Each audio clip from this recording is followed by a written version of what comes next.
IPhone 17 സീരീസിലെ ഏറ്റവും പുതിയൊരു ചേഞ്ച് എന്ന് പറഞ്ഞാൽ സെൽഫി ക്യാമറയ്ക്ക് സെൻറ്റർ സ്റ്റേജ് സെൽഫി ക്യാമറ എന്നാണ് പറയുന്നത്. അതെന്താ വെച്ചാൽ നമ്മൾ സെൻറ്റർ സ്റ്റേജ് ക്യാമറ എന്ന് പറഞ്ഞാൽ നമ്മുടെ ആക്ച്വലി നമ്മൾ ഷൂട്ട് ചെയ്യുമ്പോൾ നമ്മൾ സെൻറ്ററിൽ വെച്ചിട്ട്, അതായത് അഡീഷണൽ ആൾക്കാർ വീഡിയോ കോൾസിലൊക്കെ ജോയിൻ ചെയ്യുമ്പോൾ അതിനനുസരിച്ച് അത് ഷിഫ്റ്റ് ചെയ്യുന്നുള്ളതാണ് അതിൻ്റെ പ്രത്യേകത. പിന്നെ നമുക്ക് പോർട്രേറ്റ്സ് എടുക്കാനും, അതായത് ലാൻഡ്സ്കേപ്പ് മോഡിലും പോർട്രേറ്റ് മോഡിലൊക്കെ എടുക്കാനാണെങ്കിൽ ഫോൺ റൊട്ടേറ്റ് ചെയ്യേണ്ടത് അത് ഓട്ടോമാറ്റിക്കലി ചെയ്യുന്നതാണ്. അതാണ് സെൻറ്റർ സ്റ്റേജിൻ്റെ ഒരു ബേസിക് ഐഡിയ. ഇതിനകത്ത് വേറൊരു ഇമ്പോർട്ടൻ്റ് ആസ്പെക്റ്റ് എന്ന് പറഞ്ഞാൽ ഡ്യുവൽ വീഡിയോ റെക്കോർഡിംഗ് ഉണ്ട് എന്നുള്ളത്. അതായത് റിയർ ക്യാമറയും ഫ്രണ്ട് ക്യാമറയിലും at the same time shoot ചെയ്യുക എന്നുള്ളതാണ്.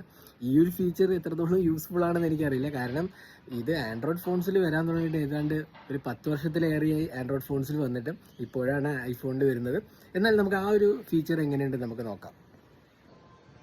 അപ്പോൾ ഇതാണ് ഡ്യുവൽ ക്യാപ്ചർ മോഡ്. അപ്പോൾ എനിക്ക് ഇതിലിപ്പോൾ ഞാൻ പ്രൈമറി ക്യാമറ എന്ന് പറഞ്ഞാൽ റിയർ ക്യാമറ 48 മെഗാ പിക്സലാണ് യൂസ് ചെയ്യുന്നത്, സെൽഫി ക്യാമറ 18 മെഗാ പിക്സലാണ് യൂസ് ചെയ്യുന്നത്. എനിക്ക് ആക്ച്വലി ആൻഡ്രോയിഡിലെ പോലെ ഇത് ഷിഫ്റ്റ് ചെയ്യാൻ പറ്റില്ല. അതായത് പ്രൈമറി ഷൂട്ടർ സെൽഫി ക്യാമറ ആക്കാൻ പറ്റില്ല. പ്രൈമറി എപ്പോഴും തന്നെ റിയർ ക്യാമറയാണ്.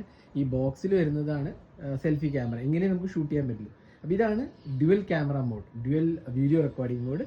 സെൽഫിയും എന്താ പറയുക പ്രൈമറി ക്യാമറയും കൂടെ ചേർത്തിട്ടാണ് എടുക്കുന്നത്.